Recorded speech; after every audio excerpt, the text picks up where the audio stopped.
So the battle for the middleweight cruisers has heated up a little bit recently,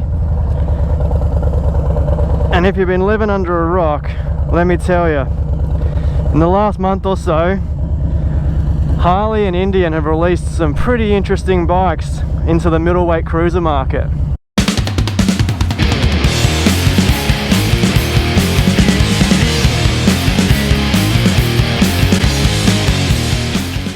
So the two bikes that interest me the most is Harley's Softail StreetBob 114 and Indian's Chief Bobber Darkhorse 116.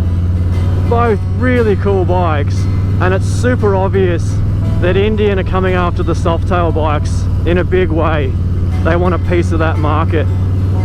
So starting with the Chief Bobber, the Darkhorse model, it's got the Thunderstroke 116 cubic inch air-cooled engine, V-twin, and it puts out 120 foot-pounds of torque across all 6 gears at 3200 RPM. So that's an impressive power to weight ratio for this type of cruiser. It's got 15.1 litre tank, which is a decent amount for crushing miles without having a tank so big that it spoils the bobber look.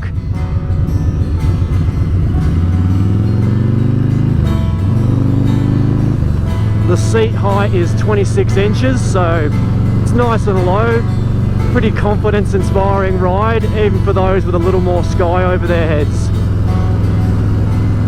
Technology-wise, you've got a USB charging port, you've got ABS, you've got cruise control, and a digital display, a 4-inch digital display which has speedo, tachometer, navigation, Bluetooth. It's pretty awesome. It's got a 19-inch mag wheel with a single disc brake.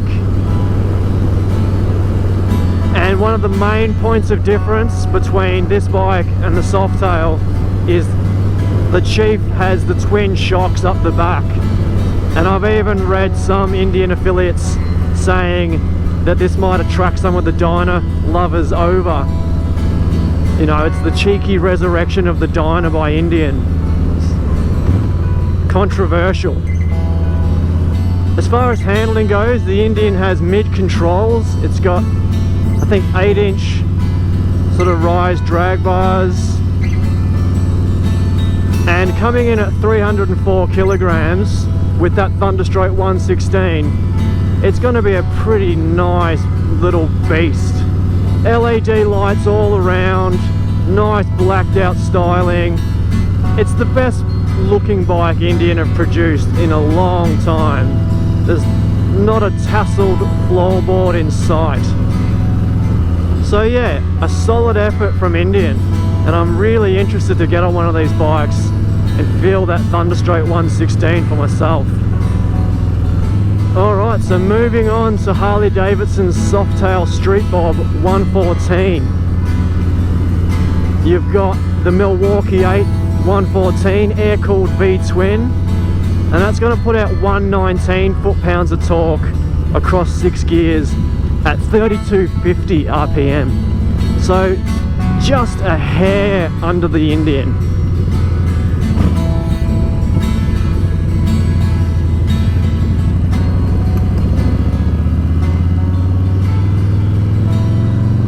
And coming in at 299 kilos, it's about 5 kilos lighter than the Indian, so pretty well matched power to weight ratio there. So I'm on the 107 StreetBob right now. This is a 2020, and I absolutely love it. So this tank is 13.1 litres, so it's a good 2 litres less than the Indian.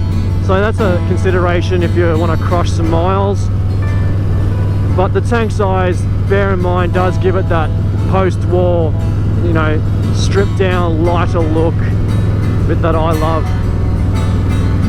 Seat height on this is, I think, about 27.5 or so, so it's a couple of inches higher than the Indian, but not a big deal. You can still flat foot this bike very easily. Technology wise, the simplicity of the Harley really comes through. You've just got, in Australia at least, ABS is standard. You've got a single disc brake up the front. You've got no cruise control. You've got a little digital display for tacho, speedo and a few other things, but there's no navigation, no Bluetooth. There is a charging port for a USB, but that's really it. And that's where that stripped down essence of motorcycling torque comes into it. Which is interesting on Indian's part, you know, they seem to have hidden the technology pretty well. Setup wise, the StreetBob's got the 10-inch mini apes, it's also got the mid controls. The rake and trail and the actual dimensions of the two bikes, the Indian and the Harley, are very, very similar. With the power matched so well, the rake and trail matched almost exactly, the weight very well matched. Handling wise, I think these bikes are both going to be excellent bikes. Nimble, powerful, fast. The comparison and the research I've done, I'm very excited to try out both. I think everyone is doing such excellent bikes these days. Like, you really can't get a bad bike. These two bikes are like probably the most exciting of the cruisers out there at the moment, in my opinion. They both look really cool, very similar. You can see who's influencing who and all the rest of it.